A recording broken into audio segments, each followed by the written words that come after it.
चंद्रगुप्त ने वीरसेन को तलवारबाजी के युद्ध में हरा दिया था। जहां एक और वीरसेन को गलत युद्ध नीति का प्रयोग करने के लिए आचार्य श्वेतांक द्वारा दंड दिया गया था, वहीं अन्य छात्र चंद्रगुप्त को हवा में उठाकर उसके लिए तालियां बजा रहे थे। चंद्रगुप्त को देख मालकेतु का मस्तिष्क हिलोरे खाने लगा और वो चंद्रगुप्त पर बारीकी से नजर गड़ाए मन ही मन बोला, यह चेहरा तो किसी से मेल खाता है, लेकिन किससे याद नहीं आ रहा। मालकेतु याद करने की कोशिश कर रहा था कि तभी अपनी विजय पे मुस्कुराता हुआ चंद्रगुप्त अन्य छात्रों के साथ उसके सामने से गुजरा। मालकेतु ने उसे आवाज देते हुए कहा, रुको वीर। चंद्रगुप्त वहीं रुक गया, लेकिन अन्य छात्र वहां से चले गए। मालकेतु चंद्रगुप्त की वीरता और युद्ध कौशल को देखकर प्रभावित था। उसे ऐसा लगा कि शायद चंद्रगुप्त किसी राज्य का राजकुमार है। वहीं अपने लिए वीर शब्द का संबोधन सुनकर चंद्रगुप्त को थोड़ी हैरानी हुई। वो मालकेतु की तरफ देखकर बोला, वीर नहीं चंद्रगुप्त, मेरा नाम चंद्रगुप्त है। नाम जानकर मालकेतु बोला, पर जिस वीरता से तुमने अपने प्रतिद्वंदी को हराया है, वीर नाम तुम्हें शोभा देता है। यह सुन चंद्रगुप्त की छाती गर्व से चौड़ी हो गई। उसने सम्मानित स्वर में मालकेतु से पूछा, धन्यवाद मान्यवर, लेकिन आपने मुझे रोका, क्या आपको मुझसे कुछ काम है? मालकेतु बोला, हां, क्या मैं जान सकता हूं कि तुम किस राज्य के राजकुमार हो? राजकुमार? यह शब्द सुनते ही चंद्रगुप्त जोर से हंसा और बोला, लगता है आपको कोई भ्रम हुआ है मान्यवर। मैं किसी राज्य का राजकुमार नहीं, मैं तो एक गुलाम था। गुलाम? मालकेतु हैरानी में बोला, तुम्हारे माता पिता कौन है? किस वंश से हो तुम? चंद्रगुप्त थोड़ी निराशा के साथ बोला, मैं एक अनाथ हूं, ना मुझे मेरे माता पिता का पता है और ना ही मेरे वंश का। जब से होश संभाला तो खुद को गुलाम ही पाया। मालकेतु ने उत्सुकतावश आगे पूछा, लेकिन जहां तुम गुलाम थे वहां कभी ना कभी तो किसी ने तुम्हें तुम्हारे परिवार के बारे में बताया होगा। मालकेतु चंद्रगुप्त के बारे में जानने के लिए काफी उत्सुक था, लेकिन चंद्रगुप्त के पास उसके सवालों का कोई जवाब नहीं था। चंद्रगुप्त सरल भाव से बोला, मैं जहां था वहां बाकी लोग भी गुलाम ही थे, उन्हें खुद के वंश का नहीं पता, तो भला मेरे वंश और परिवार का क्या पता होगा? इससे पहले मालकेतु कुछ और पूछता, चंद्रगुप्त हाथ जोड़ते हुए बोला, क्षमा कीजिएगा मान्यवर, मुझे अभी पाठ का अभ्यास भी करना है, इसलिए मुझे आज्ञा दीजिए। ठीक है, मालकेतु गंभीरता से बोला। मालकेतु ने चंद्रगुप्त को जाने दिया, लेकिन न जाने क्यों उसका मस्तिष्क कभी भी इस बात को मानने के लिए तैयार नहीं था कि चंद्रगुप्त एक अनाथ है। वहीं अनजाने में ही सही, मालकेतु ने चंद्रगुप्त के हृदय के एक पुराने घाव को कुरेद दिया था। वो खुद से बोला, भले ही मैं अनाथ हूं, लेकिन किसी ना किसी ने तो मुझे जन्म दिया होगा। मैं किसका बेटा हो सकता हूं? कौन रही होगी मेरी मां? जहां एक ओर चंद्रगुप्त अपनी माता के बारे में सोच रहा था, वहीं दूसरी ओर उसकी माता मुरा अपने पुत्र से मिलने अपने उन संबंधियों के घर आ पहुंची जिनके संरक्षण में वो उसे छोड़ के गई थी। संबंधियों के द्वार पर खड़े होकर उसने चंद्रगुप्त को आवाज लगाई। आवाज सुने एक अधेड़ उम्र की महिला और उसका पति बाहर आए। मुरा को देखते ही उनके चेहरे के रंग बदल गए, जैसे कि उन्हें मुरा के वहां आने की उम्मीद ही नहीं थी। मुरा ने आंखों में करुणा और चेहरे पे मुस्कान लिए उनको प्रणाम किया और बोली, मेरा पुत्र चंद्रगुप्त कहां है? दिखाई नहीं दे रहा। उसकी बात सुनकर दोनों पति पत्नी ने एक दूसरे को ऐसे देखा जैसे उन्हें समझ ही नहीं आ रहा हो कि मुरा से कैसे निपटा जाए। फिर कुछ सोचकर वो औरत चेहरे पे क्रोध के भाव लिए ऊंचे स्वर में बोली, कौन चंद्रगुप्त? किसका चंद्रगुप्त? यहां कोई चंद्रगुप्त नहीं रहता।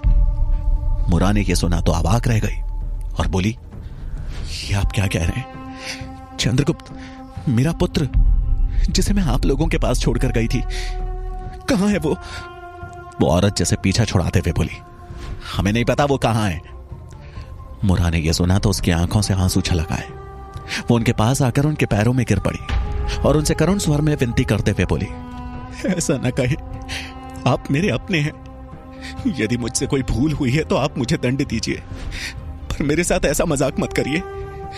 मैं पहले ही अपने पुत्र की याद में बहुत दुखी हूं। अब किसी भी प्रकार के दुख को सहने की क्षमता नहीं है मेरी।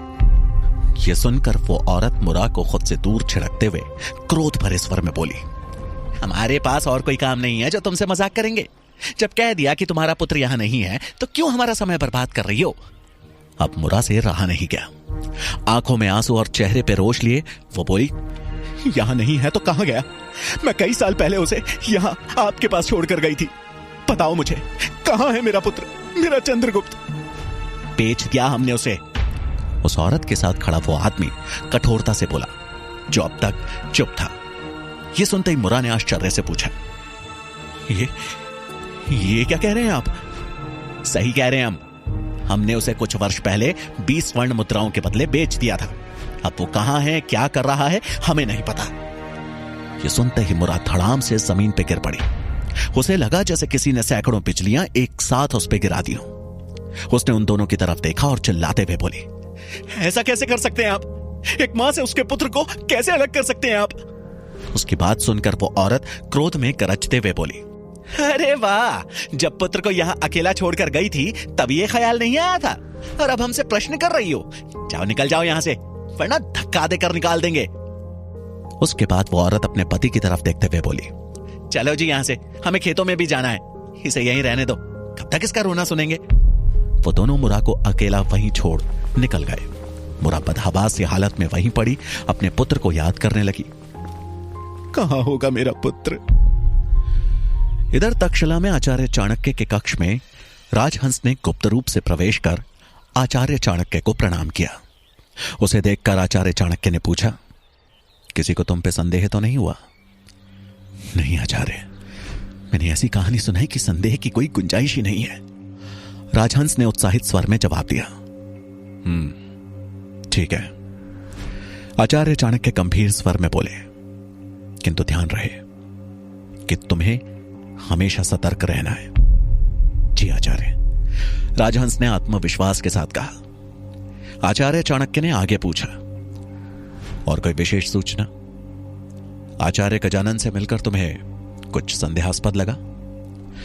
राजहंस कुछ सोचते हुए बोला, ऐसा तो कुछ नहीं है आचार्य, पर हां एक बात जरूर है।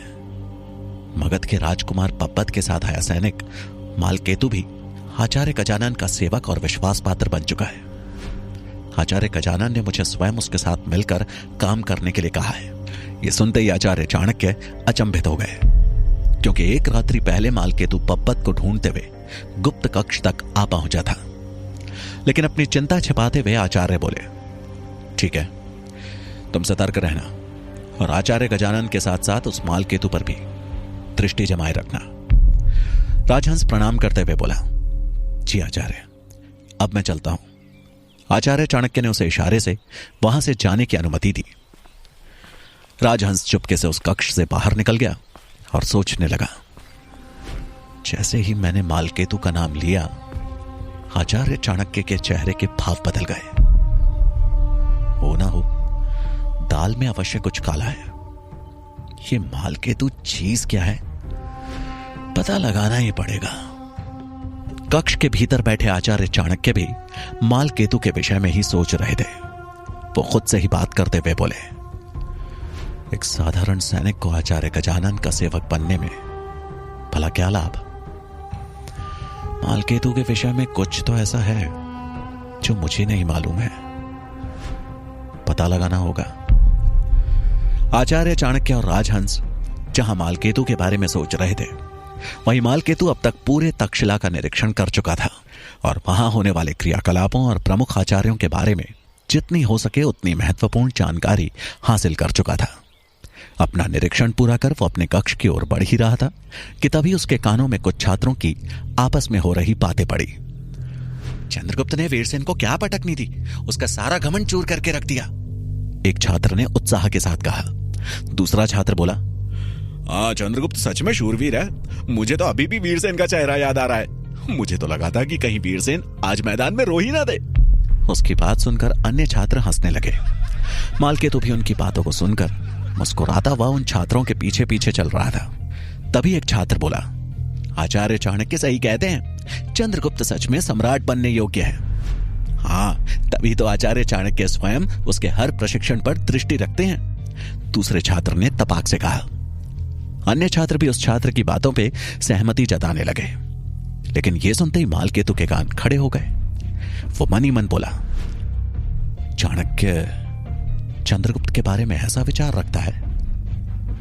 आखिर ऐसा क्या है चंद्रगुप्त में? माना वो वीर है, लेकिन वो उसमें एक भावी सम्राट देखता है। और चाणक्य और चंद्रगुप्त का संबंध क्या है? कौन बता सकता है मुझे इस बारे में? अनजाने में सुनी छात्रों की बातों ने मालकेतु के मस्तिष्क में कई सारे प्रश्नों को जन्म दे दिया था। उसे उन प्रश्नों के उत्तर चाहिए थे, लेकिन कौन है जो इस संबंध में बता सकता है? उसे ध्यान आया, क्यों ना राजहंस से मिला जाए। वो अवश्य ही कुछ ना कुछ तो चंद्रगुप्त और चाणक्य के बारे में जानता ही होगा। ये सोचकर मालकेतु ने एक छात्र से राजहंस के कक्ष का रास्ता पूछा और उसके कक्ष की ओर बढ़ चला। मालकेतु राजहंस के कक्ष के बाहर आ पहुंचा और बाहर खड़े होकर उसने दरवाजा खटखटाया। उसके खटखटाते ही दरवाजा अपने आप ही खुल गया। मालकेतु ने भीतर प्रवेश किया तो वहां कोई नहीं था। उसने शैया पर देखा तो बिस्तर संभाल कर ऐसे रखे हुए थे जैसे कि कई दिनों से उनका इस्तेमाल ही नहीं किया गया हो। मालकेतु ने अपने खड़ाऊ उतार फर्श का आकलन किया तो वहां काफी धूल जमी थी। इसका अर्थ था कि कमरे की कई दिनों से सफाई भी नहीं हुई है। यह देखकर मालकेतु हैरानी में बोला, ऐसा कैसे हो सकता है? राजहंस तो सुबह ही तक्षशिला पहुंच चुका था और वो तो घायल भी है। उसे आराम करना चाहिए था। फिर आराम करना छोड़ वो कहां जा सकता है?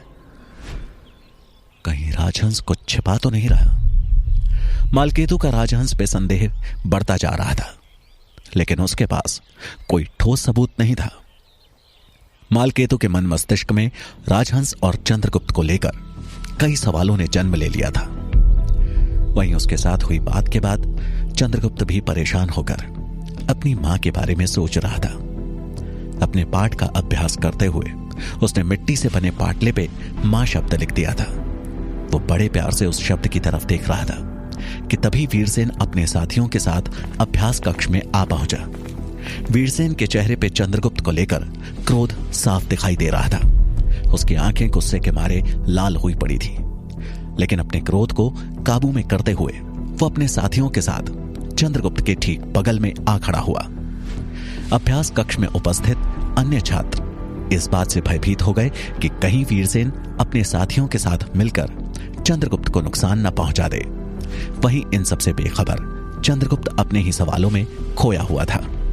कुछ छात्र उसे वीरसेन की उपस्थिति के बारे में चौकन्ना करना चाहते थे, लेकिन वीरसेन के डर के कारण उनकी आवाज भी नहीं निकली। वीरसेन ने ध्यान से पाटले पे देखा जिस पे चंद्रगुप्त ने मां शब्द लिखा था।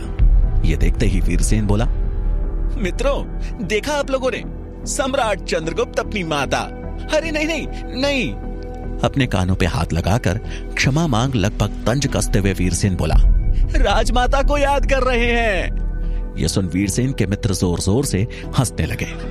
अब चंद्रगुप्त का ध्यान उनकी तरफ गया और उन्हें इस तरह हंसता हुआ देख उसे हल्का क्रोध आ गया। अब वीरसेन चंद्रगुप्त के बाजू में बैठकर उससे बोला, क्या हुआ सम्राट? आपको अपनी राजमाता की याद आ रही है? लेकिन जहां तक हमें पता है आप तो एक गुलाम थे। इसका अर्थ तो यही हुआ कि आपको बेचा गया था। किसने बेचा होगा आपको? सोचने वाली बात है। इतना कहकर वीरसेन सोचने का अभिनय करने लगा और बोला, मुझे लगता है आपको अवश्य आपकी माता ने बेचा होगा। और यह कहकर वीरसेन उठा और सभी छात्रों को संबोधित करते हुए बोला, सुना आप सभी ने? सम्राट चंद्रगुप्त को उनकी माता द्वारा ना राजमाता द्वारा बेचा गया था। वीरसेन की बात पर एक बार फिर उसके सभी मित्र हंसने लगे, लेकिन इस बार चंद्रगुप्त से रहा नहीं गया और वो क्रोध में उठकर चिल्लाया, वीरसेन! चंद्रगुप्त की आवाज सुनकर कई छात्र डर गए, लेकिन वीरसेन मुस्कुराते हुए बोला, क्या हुआ? सम्राट को क्रोध आ गया? अब सम्राट क्या करेंगे? हमें दंड देंगे? चंद्रगुप्त क्रोध के मारे अपने दांत पीस रहा था। उसका मन तो था कि एक ही बार में वीरसेन के सारे दांत तोड़ दे, लेकिन वो तक्षशिला के नियमों का उल्लंघन कर खुद का निष्कासन नहीं चाहता था। वीरसेन उसकी परिस्थिति अच्छी तरह से समझता था। इसलिए उसे और उकसाते हुए बोला, क्या हुआ? मुझे दंड देने का मन कर रहा है, पर तुम कुछ कर नहीं सकते। जानते हो क्यों? क्योंकि तुम एक तुच्छ सेवक हो, एक गुलाम, और एक गुलाम कभी हमारी बराबरी नहीं कर सकता। अब वीरसेन चंद्रगुप्त के करीब आ उसकी आंखों में आंखें डाल बोला, ये तो आचार्य चाणक्य की छत्र छाया है तुझ पे, वरना तुझ जैसा लड़का जिसके ना परिवार का पता है और ना कुल का, सेवक बनने के लायक भी नहीं है। वीरसेन की बात सुन चंद्रगुप्त की आंखों में क्रोध उतर आया था। कौन किस लायक है और किस लायक नहीं, यह उसकी योग्यता पर निर्भर करता है। एक आवाज अभ्यास कक्ष में गूंजी। सबने आवाज की दिशा में देखा तो राजकुमार पब्बत हाथ में कुछ पुस्तकें लिए एक कोने में खड़ा था। पब्बत को उस कक्ष में प्रवेश किए थोड़ा समय बीत चुका था और वो चुपचाप वहां हो रहे तमाशे को देख रहा था। पब्बत की बात सुन वीरसेन उससे आंखें चढ़ाते हुए बोला, राजकुमार पब्बत, ये मेरा और इसका आपसी मामला है, आप इसमें कुछ ना बोलें तो ही ठीक रहेगा। पब्बत ने कठोर स्वर में उत्तर दिया, अगर यह आप दोनों का आपसी मामला है तो आप इसे या तो इसके घर में सुलझाएं या अपने महल में। यह तक्षशिला है और यहां भीतर जो भी घटित होगा वो किसी एक का नहीं बल्कि सबका मामला है।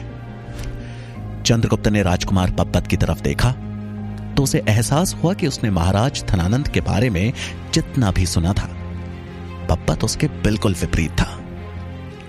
अब पब्बत वीरसेन को कक्ष के द्वार का रास्ता दिखाते हुए बोला, मुझे लगता है कि तुम पहले ही इस अभ्यास कक्ष में कई छात्रों और चंद्रगुप्त का बहुत समय नष्ट कर चुके हो, इसलिए अब तुम्हें यहां से चलना चाहिए। वीरसेन ने पब्बत द्वारा उसके साथ इस तरह के व्यवहार की कल्पना भी नहीं की थी। वो क्रोध में आंखें तरेरते हुए ठीक उसके सामने आ खड़ा हुआ और बोला, क्या मैं जान सकता हूं कि उसके साथ इतनी हमदर्दी जताने का कारण क्या है? शिक्षा नीति, पब्बत ने स्वर ऊंचा करते हुए कहा। शिक्षा नीति कहती है कि विद्यालय में पढ़ने वाले सभी छात्र समान होते हैं, कोई बड़ा छोटा नहीं होता, क्योंकि शिक्षा हमें किसी में भी भेद करना नहीं सिखाती। चंद्रगुप्त को पब्बत की यह बात अच्छी लगी। उसे अभी भरोसा होने लगा कि पब्बत अपने पिता धनानंद से काफी अलग है। पब्बत की बात सुनकर वीरसेन बोला, सही कह रहे हो तुम, लेकिन यही बात जाकर तुम आचार्य चाणक्य से कह सकते हो, जो इतने सारे छात्रों के तक्षशिला में होते हुए भी इस तुच्छ गुलाम को पूरे भारतवर्ष का सम्राट बनाने का स्वप्न देख रहे हैं। वीरसेन की बात सुनकर पब्बत के पैरों तले जमीन खिसक गई। उसे अपने कानों पे विश्वास नहीं हो रहा था। वो एक हाथ से वीरसेन के गिरेबान को पकड़ते हुए बोला, झूठ बोल रहे हो तुम, क्या प्रमाण है तुम्हारे पास इस बात का? पब्बत का अचानक ऐसा व्यवहार देख चंद्रगुप्त हैरान रह गया। बड़े प्यार से अपने गिरेबान से पब्बत का हाथ हटाते हुए वीरसेन बोला, पूरा तक्षशिला इस बात को जानता है, और यदि तुम्हें फिर भी मेरी बातों पर विश्वास ना हो तो जाकर स्वयं आचार्य चाणक्य से पूछ सकते हो। वैसे भी आचार्य कभी असत्य नहीं कहते। जहां वीरसेन के चेहरे पर एक कुटिल मुस्कान थी, वहीं पब्बत की आंखों में क्रोध था। उसे विश्वास नहीं हो रहा था कि आचार्य चाणक्य उसके साथ ऐसा कर सकते हैं। उसने अपनी पुस्तकों को वहीं फेंका और क्रोध में अभ्यास कक्ष से बाहर निकल गया। यह देख चंद्रगुप्त भी हैरान था। उसे समझ नहीं आया कि पब्बत को अचानक क्या हो गया। पब्बत को विश्वास नहीं हो रहा था कि आचार्य चाणक्य चंद्रगुप्त को सम्राट बनाना चाहते हैं। वो क्रोध में उन्हें खोजता हुआ उनके कक्ष तक जा पहुंचा। उसने आचार्य चाणक्य के कक्ष में प्रवेश किया। चाणक्य अपने कक्ष में बैठे एक मिट्टी के बर्तन के भीतर कुछ लकड़ियां जलाकर उनके ऊपर सूखी पत्तियां और फूल डाल रहे थे। आग के संपर्क में आते ही उन पत्तियों से अलग प्रकार की महक उठ रही थी, जो कि पूरे कक्ष में फैली हुई थी। आचार्य के चेहरे पर एक अजीब सी शांति छाई थी। उन्हें देख पब्बत क्रोध में उबलते हुए बोला, आचार्य, क्या मैं आपसे पूछ सकता हूं कि आप मुझे तक्षशिला में मेरा मजाक उड़ाने लाए हैं या फिर मेरे साथ किसी प्रकार का खेल खेल रहे हैं? चाणक्य ने पब्बत की बात का कोई उत्तर नहीं दिया और आग में सूखी पत्तियां डालते रहे। चाणक्य का यूं इस प्रकार मौन धारण करना पब्बत को अच्छा नहीं लगा। आचार्य पे उसका क्रोध और बढ़ गया। वो स्वर को ऊंचा करते हुए बोला, जब आपने पहले से ही एक सम्राट चुन रखा है तो मुझे झूठे स्वप्न क्यों दिखाए? एक राजकुमार के साथ इस तरह के छल का परिणाम जानते हैं आप? चाणक्य अभी भी मौन थे। वहीं पब्बत अब अपना आपा खोता जा रहा था। उसे ऐसा लग रहा था जैसे चाणक्य के लिए उसकी बातों का और पद का कोई महत्व नहीं है। वो गुस्से में बोला, एक राजकुमार की तुलना में आपने गुलाम को चुना है सम्राट पद के लिए। वो गुलाम जो कहीं से भी सम्राट तो क्या किसी सैनिक के पद के लिए भी उपयुक्त तो नहीं। ये कहते हुए वो क्रोध में आचार्य की तरफ बढ़ा कि तभी उसका पांव उस कक्ष में बिछी हुई चटाई से जा उलझा और वो धड़ाम से मुंह के बल जा गिरा। पब्बत का मुंह मिट्टी के उस बर्तन के ठीक सामने था जिस पे चाणक्य आग जला रहे थे। खुद को संभालते हुए पब्बत ने उठने का प्रयत्न किया। चाणक्य जो अब तक मौन थे, आग की तरफ देखते हुए बोले, क्रोध, घमंड और खुद को सर्वश्रेष्ठ समझना पतन के कारण है। और जिस मनुष्य में ये चीजें घर कर जाती हैं, वो अक्सर मुंह के बल ही गिरता है। अपने ऊपर चाणक्य द्वारा किए गए इस कटाक्ष से पब्बत और ज्यादा आग बबूला हो गया। लेकिन वो खुद को संभालते हुए बोला, आप इस तरह शब्दों का जाल बुनकर मुझे भ्रमित नहीं कर सकते। मेरे प्रश्नों का उत्तर आपको देना ही पड़ेगा। आचार्य ने अब पब्बत की तरफ देखा और कहा, इन सूखे फूल पत्तियों को देख रहे हो? जब ये खिलते हैं तो इनकी महक और रंग सबको अपनी तरफ आकर्षित करती है। लेकिन कुछ दिन बीतने के साथ ये भी मुरझा जाते हैं और इनकी जगह नए फूल खिलते हैं। इस पृथ्वी पे सब नश्वर है और हमेशा कोई ना कोई किसी का स्थान ले ही लेता है। पब्बत ये सुन असमंजस में बोला, आप कहना क्या चाहते हैं? अब चाणक्य ऊंचे स्वर में बोले, यही कि तुम राजकुमार हो तो इसका अर्थ यह नहीं है कि तुम ही सम्राट बनोगे। अगर सम्राट बनना है तो उस योग्य बनो, वरना चंद्रगुप्त क्या, कोई भी साधारण सा गुलाम जिसमें तुमसे ज्यादा योग्यता होगी कब तुमसे तुम्हारा पद और स्वप्न छीन ले जाएगा तुम्हें पता भी नहीं चलेगा। तुमने एक चंद्रगुप्त के बारे में सुना तो क्रोध में आग बबूला होकर मुझसे प्रश्न करने आ गए। क्यों? तुम्हें चंद्रगुप्त से किस बात का भय है? क्या तुम उससे योग्यता में कम हो या फिर तुम्हें भी उसमें भावी सम्राट दिखाई देने लगा है? आचार्य की बातों ने पब्बत को हिलाकर रख दिया। वो हड़बड़ाहट में बोला, मैं उसे किसी भी प्रकार से कम नहीं, लेकिन मैं आपसे सिर्फ इतना पूछना चाहता हूं कि यदि आप उसमें भावी सम्राट देख चुके हैं तो मुझे यहां क्यों लाए? क्योंकि मैं एक शिक्षक हूं और हर वो बालक जिसके भीतर मुझे कुछ करने की क्षमता और योग्यता दिखाई देगी उसे मैं शिक्षा ग्रहण करने के लिए प्रेरित जरूर करूंगा। किसी के भीतर सम्राट देखना और सम्राट बनना दो अलग अलग बातें हैं। तुम्हें लगता है कि तुम सम्राट बन सकते हो तो साबित करो। यू निराशा में घिरकर क्रोध में आकर मूर्खों जैसा व्यवहार मत करो। मत भूलो सिंहासन को पाने की चाह हर व्यक्ति के मन में होती है। फिर वो महल में काम करने वाला एक मंत्री भी हो सकता है और खेतों में काम करने वाला एक किसान भी। इसलिए समय का सदुपयोग करते हुए खुद को योग्य बनाओ। आचार्य चाणक्य की बात सुन पब्बत कुछ सोचते हुए कठोर स्वर में बोला, तो ठीक है, अगर योग्यता ही आपकी शिक्षा का आधार है तो यही सही। मैं यह साबित करके रहूंगा कि मैं चंद्रगुप्त से ज्यादा योग्य हूं।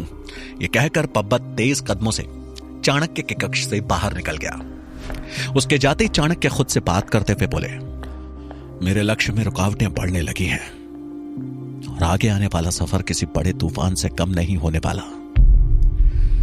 अपने प्रण को पूरा करना है तो अब हर कदम फूंक फूंक के रखना होगा। यह कहकर चाणक्य ने अपनी खुले शिखा के बालों को स्पर्श किया, जो नंद वंश के विनाश के लिए की गई उनकी प्रतिज्ञा की निशानी थे। इधर मगध की राजधानी पाटलिपुत्र में अपने पुत्र को खो बैठी मुरा पेसुत्सी राजमहल के बाहर आ पहुंची। महल की दासियों को महल से बाहर जाने की सख्त मनाही थी, लेकिन पुत्र की चिंता भला कहां मुरा को रोक पाती। अपने पुत्र से मिलने के लिए मुरा ने यह अपराध भी कर डाला था। पेसुत्सी मुरा महल में प्रवेश कर गलियारे से होते हुए सेवक आवास की तरफ बढ़ ही रही थी कि तभी पीछे से अमात्य की आवाज गूंजी, रुको। अमात्य की आवाज सुन मानो मुरा को होश आया कि उसने कितनी बड़ी भूल कर दी थी। वो पीछे मुड़ी तो सामने अमात्य तेज कदमों से उसकी तरफ चले आ रहे थे। अब मुरा ने घबराते हुए उन्हें तुरंत प्रणाम किया। अमात्य उसके पास आक्रोधित स्वर में बोले, तुम कहां से आ रही हो? मुरा अपना सर झुकाए हिचकिचाते हुए बोली, मैं रसोई गृह से। ये सुनते ही अमात्य की त्योरियां चढ़ गई। वो क्रोधित होते हुए बोले, झूठ झूठ बोल रही हो तुम। मैंने खुद तुम्हें देखा है महल में बाहर से आते हुए।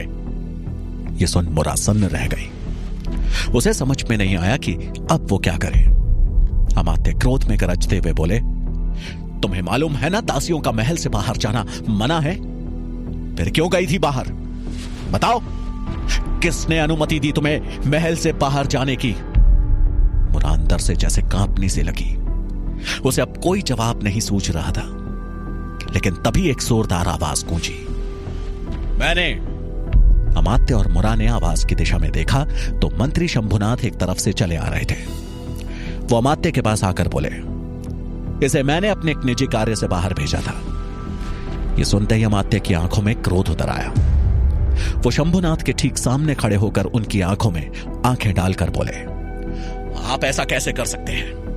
क्या आप महल के नियमों को भूल चुके हैं? मंत्री शंभुनाथ ने बिना डरे चेहरे पे मुस्कान लिए सरल आवाज में उत्तर दिया, मैं महल के नियमों को नहीं भूला हूं, लेकिन आप शायद भूल रहे हैं कि मैं भी एक राज्य मंत्री हूं, और एक मंत्री होने के नाते इतना अधिकार तो मुझे भी है कि मैं दास दासियों का उपयोग अपने निजी कार्यों के लिए कर सकता हूं।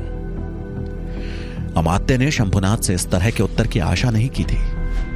क्रोध में उन्होंने एक बार शंभुनाथ की ओर देखा और वहां से चले गए। वहीं मुरा करुणा भरी दृष्टि से मंत्री शंभुनाथ को देख रही थी, जिन्होंने उसे अमात्य के क्रोध से बचा लिया था। शंभुनाथ उसे जाने का इशारा कर वहां से अपने कक्ष की तरफ निकल गए। एक ओर जहां मुरा अपने पुत्र की चिंता में लगभग पागल हो रखी थी, वहीं दूसरी ओर वीरसेन द्वारा सभी छात्रों के सामने चंद्रगुप्त का उसके अस्तित्व को लेकर सवाल उसे अंदर ही अंदर खाए जा रहा था। शाम हो चुकी थी। आसमान में हल्का हल्का अंधेरा होना शुरू हो गया था। चंद्रगुप्त अकेला तक्षशिला के मैदान में आकर बैठा हुआ था। वो एकटक भीगे नेत्रों से उस निर्जन मैदान को देख रहा था। वीरसेन के शब्द अभी भी उसके कानों में गूंज रहे थे। उसके मन को बार बार एक ही सवाल कचोट रहा था कि आखिर उसकी मां कौन है। उसने क्रोध में आसमान की तरफ देखा और रुआं से स्वर में चिल्लाते हुए बोला, हे ईश्वर, मुझे किसने जन्म दिया है? कौन है मेरी जननी?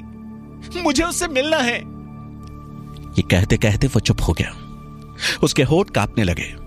उसके हृदय में भरा दर्द आंसुओं के रूप में आंखों से बह निकला। तभी किसी ने उसके सर पर हाथ रखा। चंद्रगुप्त ने सर उठाकर देखा तो आचार्य चाणक्य बड़े प्यार से उसे देख रहे थे। चंद्रगुप्त रोते रोते बोला, आचार्य, क्या मैं कभी अपने माता पिता से मिल पाऊंगा? क्या मैं कभी जान पाऊंगा कि मैं किसका पुत्र हूं? चाणक्य चंद्रगुप्त के मन में चल रही दुविधा को समझ चुके थे। वो उसे समझाते हुए बोले, निराशा और नकारात्मक विचार कभी किसी प्रश्न का उत्तर नहीं हो सकते। इस दुनिया में कुछ भी असंभव नहीं है। यदि तुम्हें खुद पर और ईश्वर पर विश्वास है तो एक दिन तुम अपने माता पिता से भी अवश्य मिल पाओगे। यह सुनकर चंद्रगुप्त परेशान सा बोला, लेकिन कैसे? और मैं ईश्वर पर कैसे विश्वास करूं, जिन्होंने बचपन में ही मुझे मेरी मां से दूर कर दिया? आचार्य मुस्कुराते हुए बोले, चंद्रगुप्त, संसार में जो कुछ भी होता है अच्छे के लिए ही होता है। ईश्वर ने तुम्हें अगर तुम्हारे माता पिता से अलग किया है तो इसका भी कोई बड़ा कारण होगा। अवश्य ही ईश्वर ने तुम्हारे लिए कुछ अच्छा सोचा होगा। हम अक्सर भगवान से वो मांगते हैं जो हमें चाहिए होता है, लेकिन भगवान हमें वही देता है जो हमारे लिए सही होता है। चाणक्य की गहरी बातों ने चंद्रगुप्त को मौन कर दिया। वो ध्यान से उनकी बातें सुनने लगा।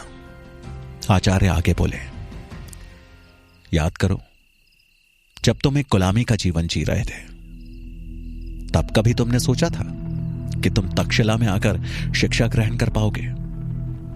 पर ऐसा हुआ ना। और ऐसा तभी संभव हो पाया जब मैंने तुम्हें उस जंगल में देखा।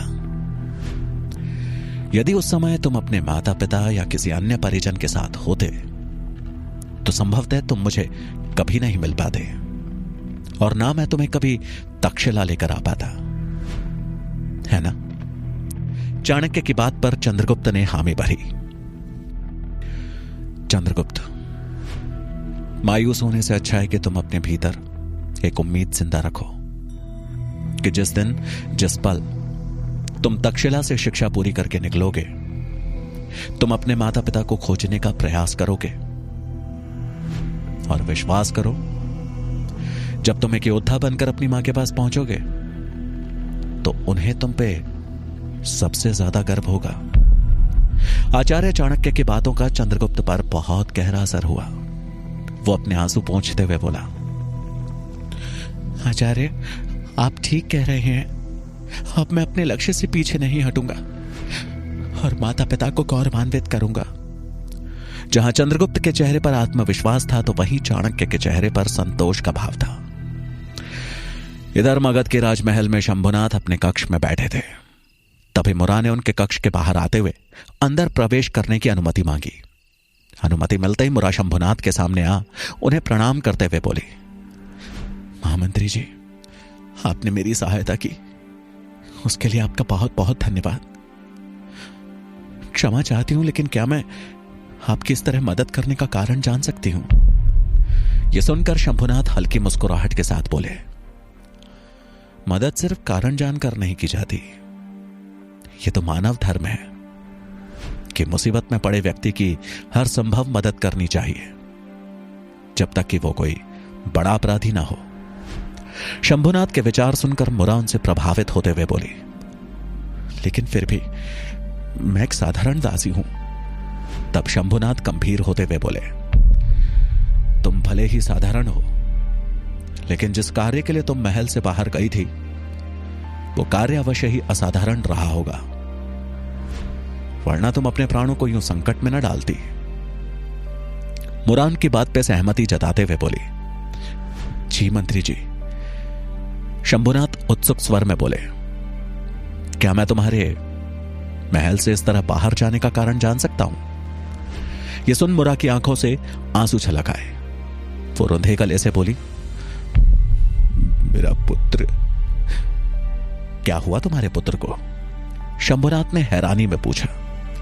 मुरा खुद को संभालते हुए बोली, राजमहल में दासी बनने से पहले मैं अपने पुत्र को अपने संबंधियों के यहां छोड़ आई थी, लेकिन आज जब मैं उससे मिलने पहुंची तो पता चला उन्होंने उसे बेच दिया।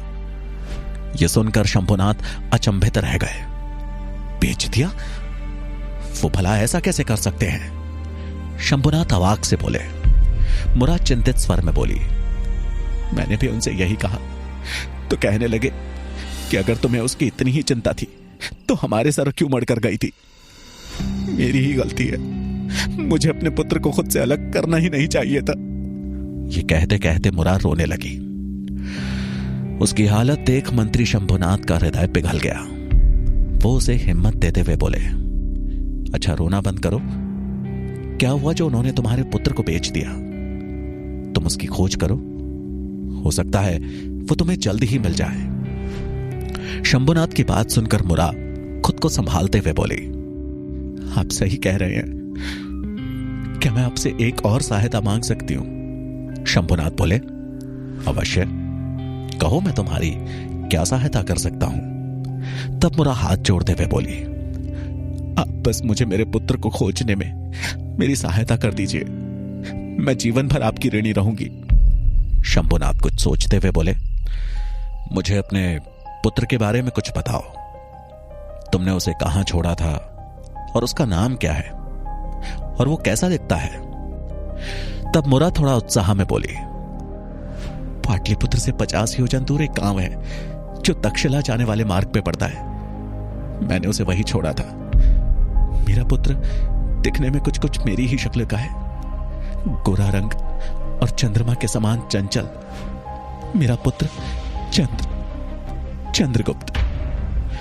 जिस पल मुरा चंद्रगुप्त का नाम ले रही थी, उसी पल एक सैनिक ने कक्ष में प्रवेश किया और उन्हें प्रणाम करते हुए बोला, महामंत्री जी, एक आवश्यक कार्य के लिए महाराज धनानंद ने आपको याद किया है। सैनिक की तेज आवाज के बीच शंभुनाथ चंद्रगुप्त का पूरा नाम नहीं सुन पाए। उन्हें सिर्फ चंद्र ही सुनाई दिया। वो सैनिक की तरफ देखते हुए बोले, तुम चलो, मैं आता हूं।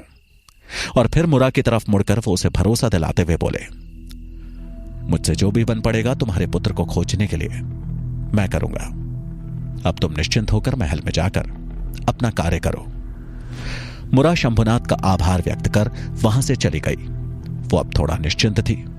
उसे विश्वास था कि शंभुनाथ चंद्रगुप्त को खोजने में उसकी सहायता अवश्य करेंगे।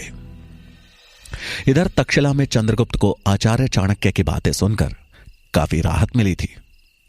तक्षशिला के छात्रावास में चंद्रगुप्त ने जब अपने कक्ष का द्वार खोला और भीतर प्रवेश किया तो सामने राजकुमार पब्बत को बैठा देख वो चौंक गया।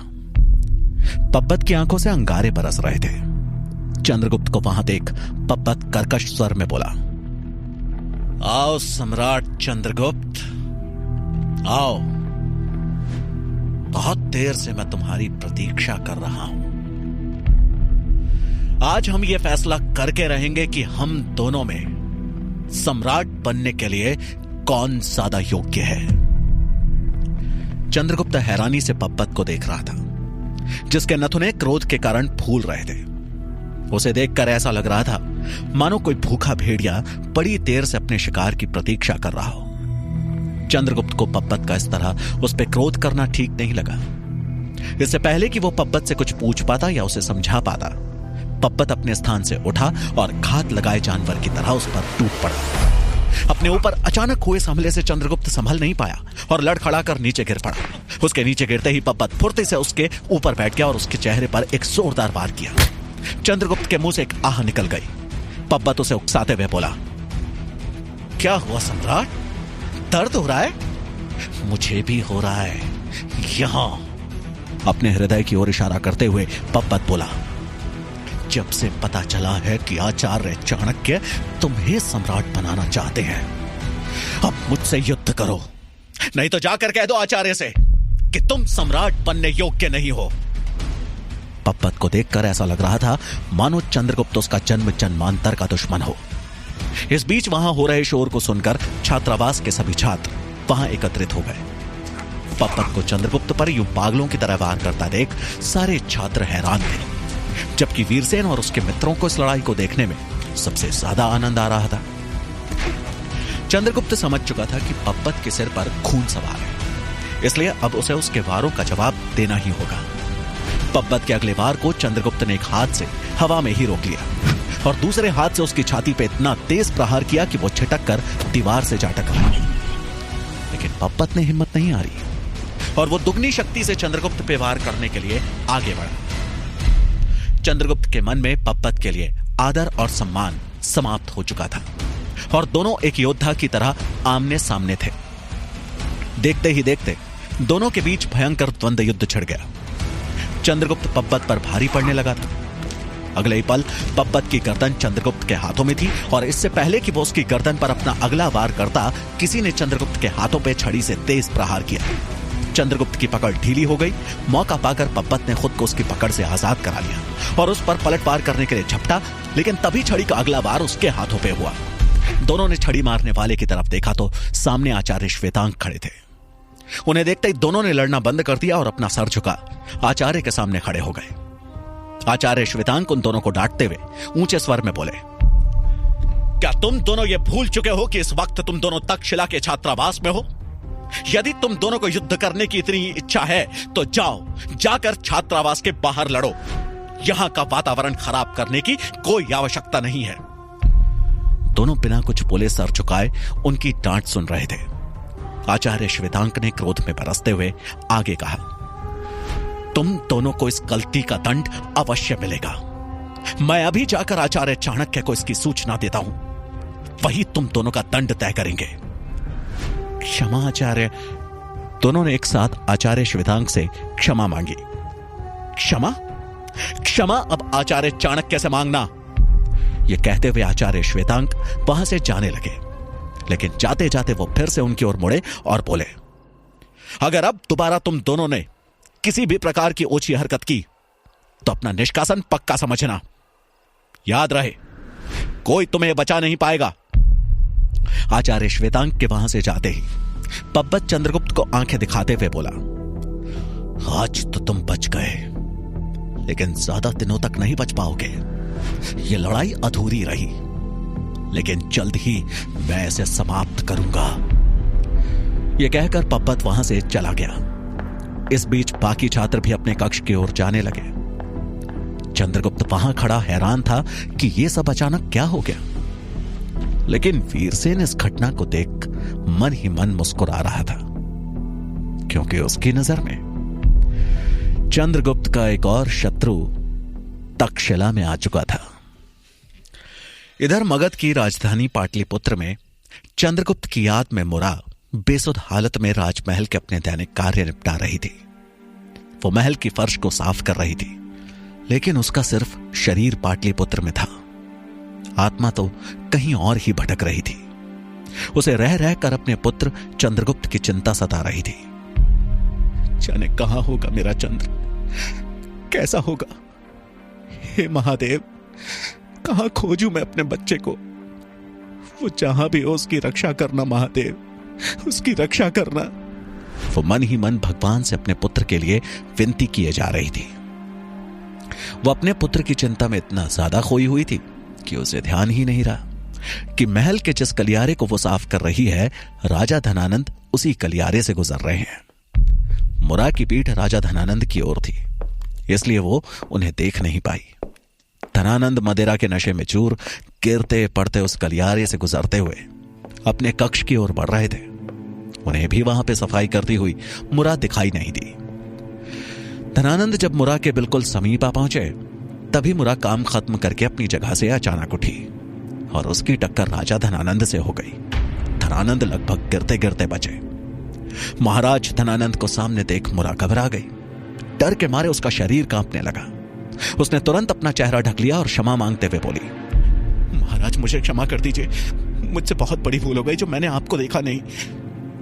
धनानंद की आंखें गुस्से से लाल हो गई और वो क्रोध में बरसते हुए बोले, नीच औरत, तुझे इतना भी दिखाई नहीं देता कि कौन यहां से गुजर रहा है? मुझसे टकराने की हिम्मत भी कैसी हुई तेरी? मुरा का पूरा शरीर डर से कांप रहा था। वो एक बार फिर क्षमा मांगते हुए कांपते स्वर में बोली, मुझे क्षमा कर दीजिए महाराज, क्षमा कर दीजिए। तभी धनानंद की नजर एक सुंदर नर्तकी पर पड़ी, जो उनके कक्ष के द्वार पे खड़ी जैसे उनका ही इंतजार कर रही थी। नशे में चूर धनानंद मुरा को एक जोर का धक्का मारते हुए हल्की मुस्कुराहट के साथ उस नर्तकी की तरफ बढ़ गए। धक्का लगने से मुरा जमीन पर गिर गई, लेकिन धनानंद के क्रोध से बच उसने राहत की सांस ली।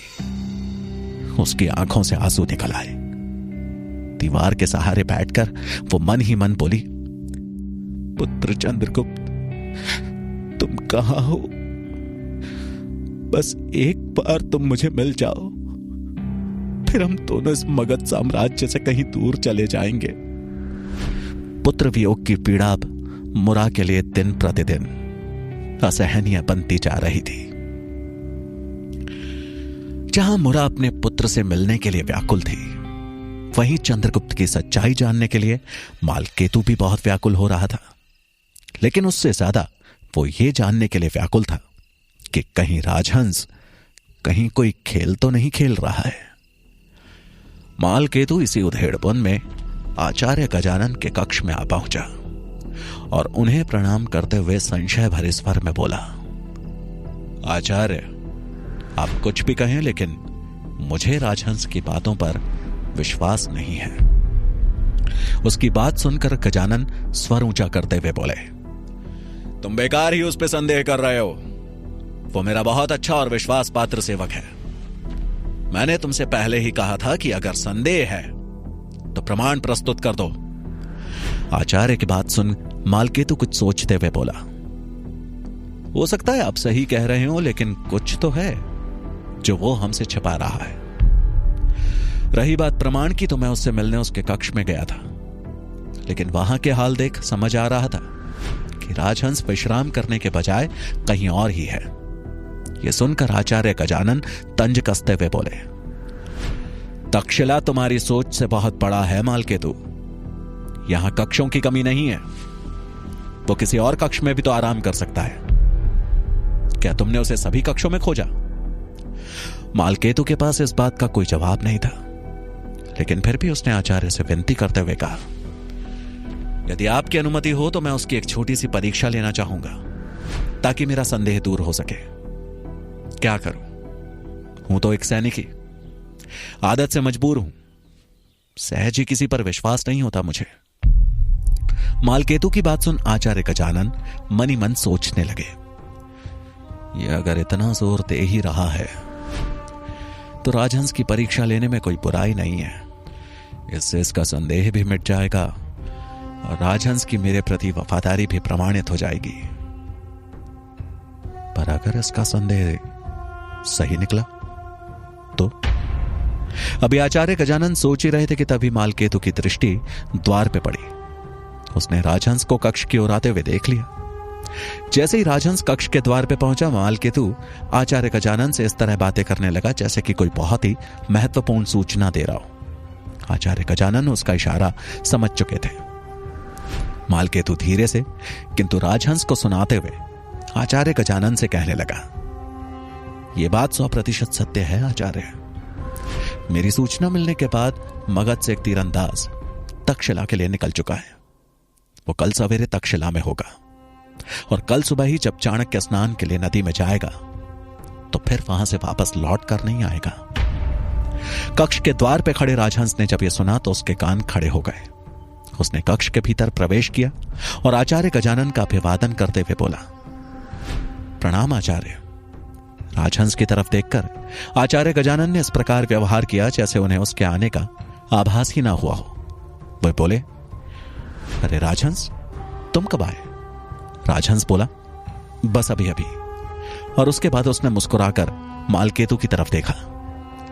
मालकेतु भी राजहंस को देखकर आंखों में विनम्र भाव लाते हुए मुस्कुरा उठा। वो बोला, आओ राजहंस, बैठो। क्या सूचना लाए हो? राजहंस बोला, कुछ नहीं, बस आचार्य से आज दिन भर जो भी कार्य करने हैं उनकी जानकारी लेने आया था।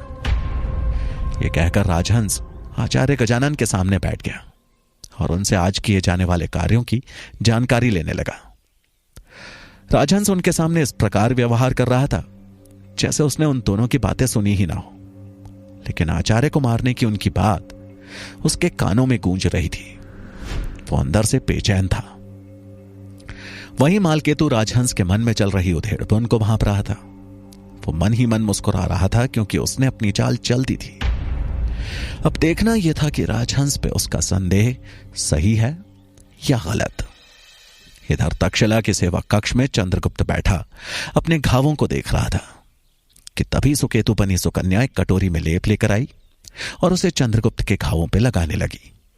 घावों पर लेप लगते ही चंद्रगुप्त दर्द से करहा उठा। ये देख सुकन्या बोली, ये बहुत ही उपयोगी औषधि है। थोड़ा दर्द होगा लेकिन इससे तुम्हारे घाव बहुत जल्दी भर जाएंगे। सुकन्या की बात सुन चंद्रगुप्त मायूस सा बोला, ये घाव आज नहीं तो कल भर ही जाएंगे, लेकिन उन घावों का क्या जो मेरे हृदय पर हुए हैं? चंद्रगुप्त के मुंह से ऐसी अजीबोगरीब बात सुनकर सुकन्या थोड़ी हैरान थी और उससे बोली, हृदय पे घाव? तुम कहना क्या चाहते हो चंद्र? चंद्रगुप्त बोला, सुकन्या, मैं इस बात से दुखी नहीं हूं कि राजकुमार पब्बत के साथ मेरा युद्ध हुआ। मैं दुखी हूं तो इस बात से कि ये जो कुछ हुआ सिर्फ इसलिए क्योंकि मैं एक गुलाम हूं। मुझे ना मेरे वंश का पता है और ना ही माता पिता का। मुझ जैसा इंसान क्या ही सपने देख या साकार कर सकता है? ये कहते कहते चंद्रगुप्त उदास हो गया। सुकन्या उसकी स्थिति समझ चुकी थी। सुकन्या आश्चर्य से बोली, तो इसमें तुम्हारी क्या गलती? क्योंकि तुम्हें अपने वंश का पता नहीं, इसका यह मतलब तो नहीं कि तुम योग्य नहीं हो या फिर तुम सपने नहीं देख सकते। चंद्रगुप्त परेशान होता हुआ बोला, लेकिन यहां वीरसेन, पप्पत, आचार्य गजानन सब योग्यता से ज्यादा मेरे अस्तित्व, मेरे वंश पे सवाल उठा रहे हैं। आज तक्षशिला के लोग मेरे अस्तित्व पे प्रश्न उठा रहे हैं, कल बाहर के लोग भी यही सवाल करेंगे, तब मैं क्या करूंगा? सुकन्या चंद्रगुप्त की ओर देखते हुए बोली, इसमें निराश होने वाली कौन सी बात है? तुम्हारे पास भले ही तुम्हारे माता पिता नहीं, लेकिन एक उम्मीद तो है कि वो लोग जिंदा हैं। वो आज नहीं तो कल तुम्हारे साथ हो सकते हैं, पर मेरे बारे में सोचो। कहते कहते सुकन्या अचानक से रुक गई। उसकी आंखें अपने माता पिता को याद करते हुए भर आईं। खुद को संभालते हुए सुकन्या आगे बोली, मैं तो अब कभी अपने माता पिता से मिल भी नहीं पाऊंगी। यह कहकर उसने चंद्रगुप्त की ओर देखा। चंद्रगुप्त को अब समझ आया कि सुकन्या का दुख तो उससे कहीं बड़ा है। वो उसकी तरफ देख कुछ सोचते हुए बोला, तुम सही कह रही हो सुकन्या, मेरा दुख तुम्हारे दुख के सामने कुछ भी नहीं। मुझे क्षमा कर दो, मैंने अनजाने में एक बार फिर तुम्हारे घावों को कुरेद दिया। उसकी बात सुनकर सुकन्या अपने आंसू पोंछते हुए बोली, ऐसा कुछ नहीं है चंद्र, बस तुम उम्मीद मत छोड़ना। देखना, एक दिन तुम अपने माता पिता से जरूर मिलोगे। और ऐसा कहकर सुकन्या उसके घावों पे लेप लगाने लगी और एक बार फिर चंद्र करहा उठा। सुकन्या बोली, अब क्या हुआ? चंद्रगुप्त ठिठोली करते हुए बोला, अब तो पप्पत भी मेरे विरुद्ध हो गया। अब इस तक्षशिला में मेरा कोई दोस्त नहीं। सुकन्या उसे मजाक में आंखें दिखाते हुए बोली, ऐसा कैसे कह सकते हो तुम? मैं हूं ना तुम्हारी मित्र। जहां एक और सुकन्या ने चंद्रगुप्त से बात कर उसके मन में उठ रहे संशय को थोड़ा कम कर दिया था, वहीं आचार्य चाणक्य की हत्या करने की बात सुन राजहंस का मन हिलोरे खा रहा था। चाणक्य की मृत्यु से उसे भी लाभ था। आखिर उसका भी एक दुश्मन कम हो जाता। लेकिन अगर चाणक्य बच गए तो? नहीं, अगर चाणक्य बच गए तो उनको पता चल ही जाएगा कि मैंने उनसे यह बात छुपाई, और फिर सर्वनाश तय है। मुझे उन्हें पता ही देना चाहिए। मन ही मन सोचते हुए अब राजहंस तेज कदमों से आचार्य चाणक्य के कक्ष की तरफ बढ़ गया। उसने आचार्य चाणक्य के कक्ष में प्रवेश किया तो देखा कि वो वहां नहीं थे। राजहंस खुद में ही बोला, आचार्य कहां जा सकते हैं? मुझे जल्द ही उनको खोज उन तक ये सूचना पहुंचानी होगी कि उनके प्राण संकट में हैं। यह निश्चय करते हुए राजहंस उनके कक्ष से बाहर निकला तो सामने सूरजमल दिखा। राजहंस को आचार्य चाणक्य के कक्ष से बाहर आता देख सूरजमल हैरानी में बोला, तुम यहां क्या कर रहे हो? राजहंस तपाक से बोला, मैं आचार्य चाणक्य को ढूंढ रहा हूं, मेरा उनसे मिलना बहुत आवश्यक है। यह सुनकर सूरजमल बोला, किंतु आचार्य चाणक्य तो तक्षशिला में है ही नहीं। तो फिर कहां है? राजहंस ने पूछा। तब सूरजमल बोला, यह मुझे भी नहीं पता। उन्होंने चंद्रगुप्त और राजकुमार पप्पत को तक्षशिला के बाहर बुलवाया है। शायद उन दोनों को कोई कठोर दंड देने वाले हैं। सूरजमल की बात सुनकर राजहंस को समझ नहीं आ रहा था कि वो आचार्य चाणक्य तक कैसे पहुंचे। वहीं चंद्रगुप्त और राजकुमार पप्पत चुपचाप तक्षशिला के एक सेवक के साथ घने जंगलों में चले जा रहे थे। उन्हें यह तो पता था कि आचार्य चाणक्य उन्हें दंड अवश्य देंगे, लेकिन दंड के लिए इतनी दूर बुलाने की बात दोनों को ही उलझाए हुए थी। दोपहर का समय था और भीषण गर्मी पड़ रही थी। दोनों चलते चलते पूरी तरह थक चुके थे। आखिरकार सेवक उन्हें एक पहाड़ी के पास लेकर आया और बोला, वो देखो, पहाड़ी के उस आखिरी छोर पे आचार्य चाणक्य खड़े तुम दोनों की प्रतीक्षा कर रहे हैं। जाओ। यह कहकर सेवक वहीं पर रुक गया। चंद्रगुप्त और पप्पत पहाड़ी की तरफ चल दिए। चाणक्य एक ऊंची निर्जन पहाड़ी पर खड़े थे। चिंता से युक्त उनका मुखमंडल इस बात का साक्षी था कि वो किसी गहन सोच में डूबे हुए थे। वो पहाड़ी पर खड़े जिस दिशा की तरफ एकटक देख रहे थे, उधर सैकड़ों योजन दूर मगध साम्राज्य का विस्तार था। अचानक चंद्रगुप्त की हांफती आवाज उनके कानों में पड़ी। प्रणाम आचार्य। चाणक्य चंद्रगुप्त की तरफ बिना देखे ही बोले, अगर भविष्य वर्तमान में ही हांफने लगे तो किसी साम्राज्य की नींव को उखड़ते समय नहीं लगता। चंद्रगुप्त चिंतित स्वर में बोला, क्षमा करें आचार्य, पथरीले रास्तों में। तभी उसकी बात काटते हुए चाणक्य ने कठोर स्वर में कहा, सिंहासन थाल में परोसा हुआ पकवान नहीं है। वहां तक पहुंचने वाला प्रत्येक रास्ता इन्हीं पथरीले रास्तों की तरह दुर्गम और कठिन है। अगर तुम अभी से ही हांफने लगे तो सिंहासन पा लेने के बाद उसकी रक्षा कैसे कर पाओगे? तभी पब्बत भी हांफते हुए वहां आ पहुंचा। वो बोल पाने की हालत में भी नहीं था। प्रणाम आचार्य। बोलते हुए वो गिर पड़ा। वो एक बड़ी सी चट्टान के सहारे लेट गया। चाणक्य पब्बत की हालत देख गुस्से में बोले, अगर मगध के भविष्य को सहारे की जरूरत पड़ रही है तो मगध का भविष्य कभी उज्जवल नहीं हो सकता। उन्होंने एक दृष्टि चंद्रगुप्त और पब्बत पर डाली और वापस मगध साम्राज्य की दिशा में देखते हुए बोले, तुम दोनों में ही मगध के विशाल साम्राज्य का शासक बनने की क्षमता नहीं है और मैं अपनी मातृभूमि का भविष्य कमजोर हाथों में नहीं सौंप सकता। पब्बत हांफते हुए बोला, आचार्य मुझ पर संदेह ना करें, यह चंद्रगुप्त शासक बनने योग्य नहीं है। लेकिन मैं। यह सुनकर चंद्रगुप्त खुद पे संयम न रख सका और थोड़ा गुस्से में तपाक से बोला, राजकुमार पब्बत, योग्यता और अयोग्यता परीक्षा के माध्यम से सिद्ध होती है, ना कि आपके कहने से। चंद्रगुप्त की बातें सुनकर पब्बत की भौहें तन गई। उसने गुस्से में कहा, तुम्हारी इतनी हिम्मत? तभी चाणक्य ने कठोर स्वर में कहा, शांत। दोनों ही एक दूसरे को खामोश नजरों से घूरते हुए चुप हो गए। चाणक्य गंभीर होते हुए ऊंचे स्वर में बोले, अगर तुम दोनों ऐसे ही आपस में लड़ते रहे तो इस निर्जन पहाड़ी की तरह अकेले पड़ जाओगे, जिसका साथ पेड़ पौधे पशु पक्षी सब ने छोड़ दिया। चंद्रगुप्त और पब्बत ने एक साथ सर झुकाकर कहा, क्षमा आचार्य। आचार्य चाणक्य ने सामने दिख रही खाई की तरफ इशारा किया, जो दो पहाड़ों के बीच की चट्टानों के टूटने से बनी थी। वहां छोटे मोटे पौधे उगने शुरू हो चुके थे। उन्होंने नरम आवाज में कहा, ये खाई देख रहे हो? बरसात के दिनों में पानी पहाड़ों से नीचे उतरकर इस खाई में बह जाएगा और वहां पनप रहे पौधों का वजूद तक मिटा देगा। उसी प्रकार तुम दोनों के आपसी संघर्ष के बीच कोई तीसरा ही अपना लक्ष्य साध लेगा। वो एक क्षण रुके और कुछ सोचते हुए बोले, तुम दोनों को अपना आपसी संघर्ष छोड़कर खुद से संघर्ष करना सीखना होगा।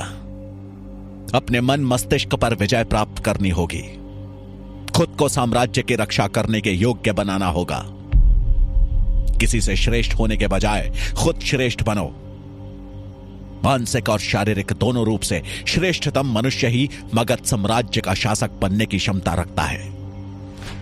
चाणक्य की बात सुनकर चंद्रगुप्त ने कहा, आचार्य, हम दोनों आपकी सीख पर अवश्य अमल करेंगे।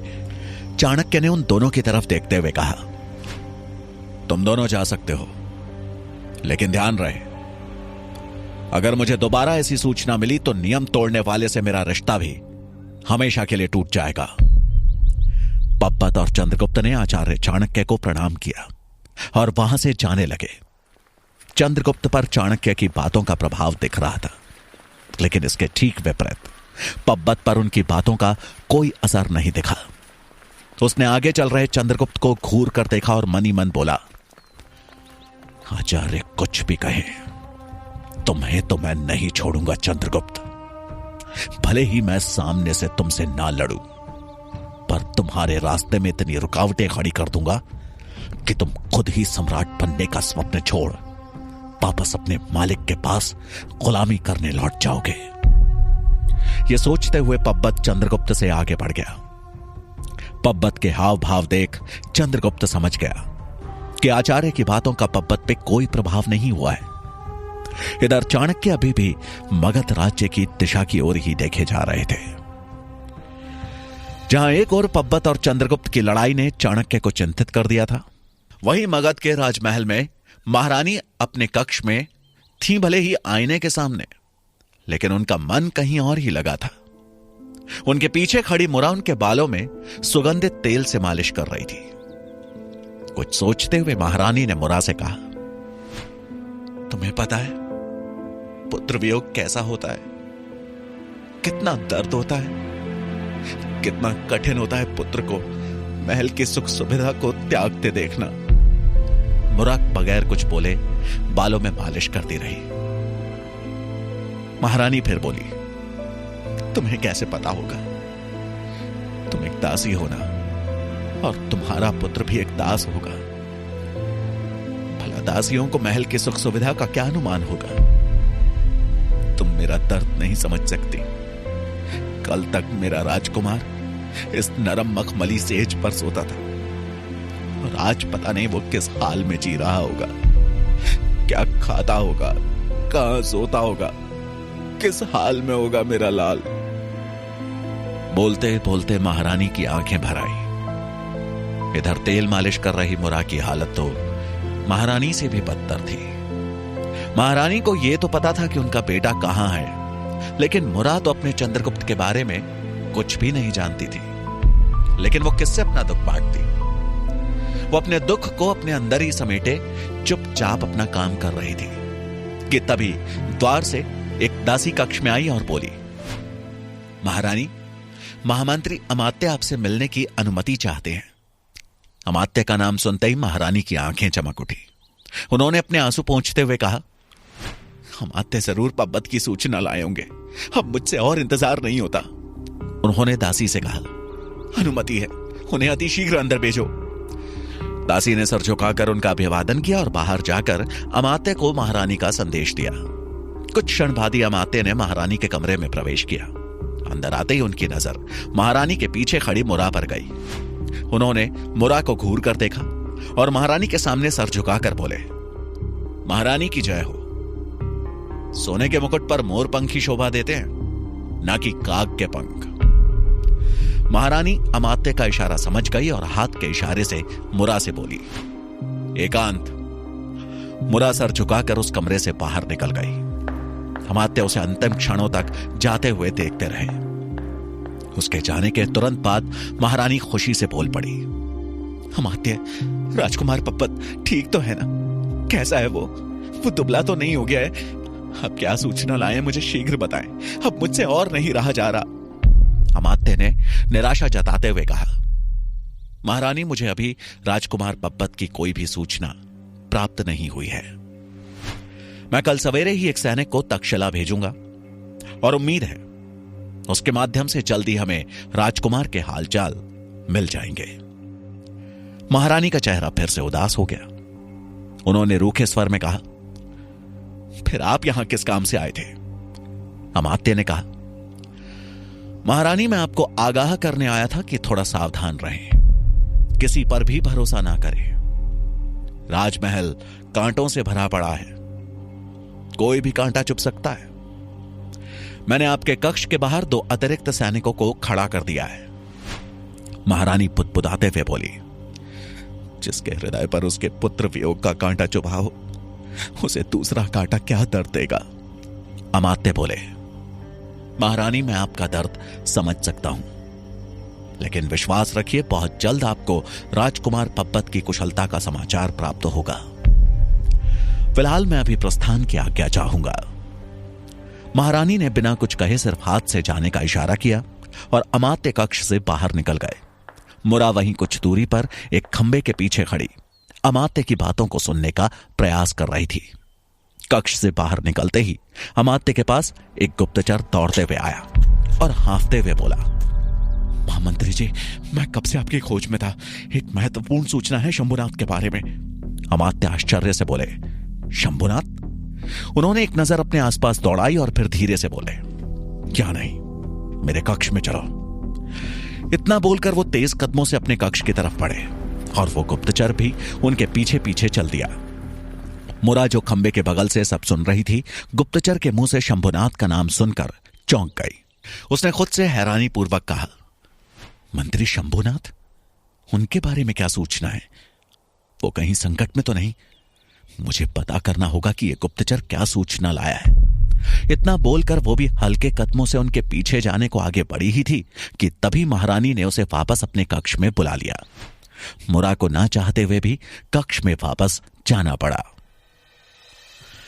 इधर तक्षशिला में वीरसेन अपने कुछ मित्रों के साथ एक आम के बगीचे में बैठा था और वहीं कुछ दूरी पर चंद्रगुप्त एकांत में धनुर्विद्या का अभ्यास कर रहा था। वो पेड़ के पत्तों को भेदने की कोशिश कर रहा था। उसने एक पेड़ के बीच वाली शाखा में लगी 2 पत्तियों को एक साथ भेदने के लिए अपने धनुष पर बाण साधा।